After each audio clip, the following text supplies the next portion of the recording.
30-second difference in the game and shot clock. Yeah, if I'm Cincinnati, I take the first good shot that comes along. Kirkland. And a reach in, foul. That's on Wadood, and that'll be 5 for the number. Well, check it. Maybe it isn't. He's acting as though it was him, but they're pointing out James Anthony. So they reset the clock, another 35. So 32 seconds remaining in the game. Cincinnati can play for the last shot. That puts a whole different light on it. East Tennessee State can afford to be aggressive, though. Not in the penalty yet. And they get it to their top outside shooter, Field Williams. Now Kirkland with 24. Game tied. 77. Final seconds. Bobbitt from the corner. Hits it. A big three for the number 6 player of the conference and one of the top bench players in the entire nation, Tony Bobbitt, in the clutch. 15 for him on 5 trades. Tony Bobbitt has been Mr. Big Shot for the Cincinnati Bearcats.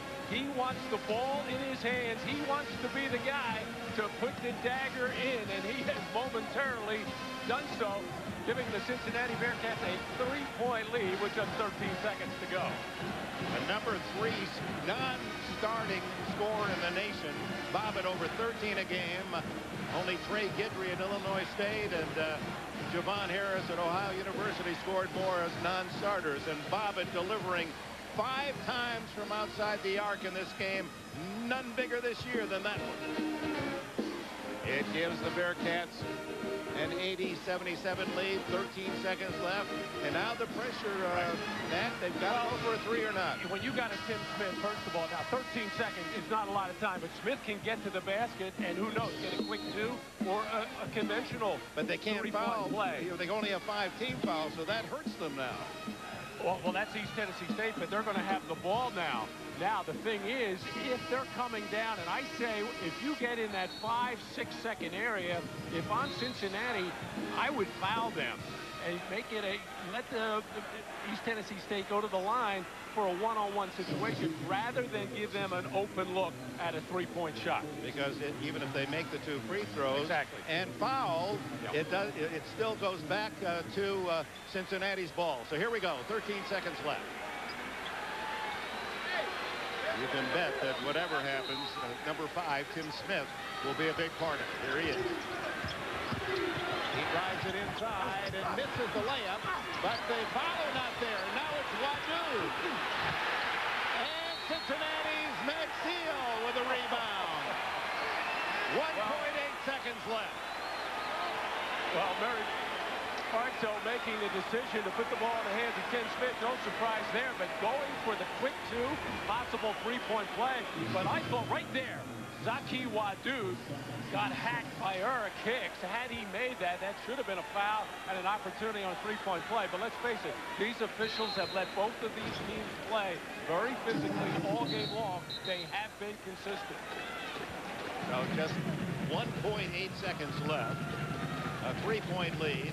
Huggins making sure that all bases are covered here with this final timeout. A game that started with Cincinnati scoring the first 11 points and seemingly outmanning this group from Johnson City, Tennessee, but a valiant effort spurred by little Tim Smith has made this a terrific game. Now, 2 thoughts here for Cincinnati. They have to bring the ball in at the baseline at East Tennessee State's end. Now, you want to get it into your best free throw shooters. On the other hand, Dick, you may want to send one player long, preferably not Tim Smith's guy, but send him long so at least you get the ball out of harm's way. So either the ball gets touched or knocked around with 1.8 seconds, presumably, the clock would wind down. Of course, the Buccaneers have to go for the desperate steal. We'll see where Smith lines up. 1.8 seconds. Bob Huggins' team getting a much greater challenge than expected from this group from East Tennessee State. Now the inbounds play. Kirkland to trigger. The long pass. And that'll do it as White takes the final shot just offline. 80-77. Bob Huggins Bearcats advance and will play Illinois on Sunday. Field Williams with 19. Hicks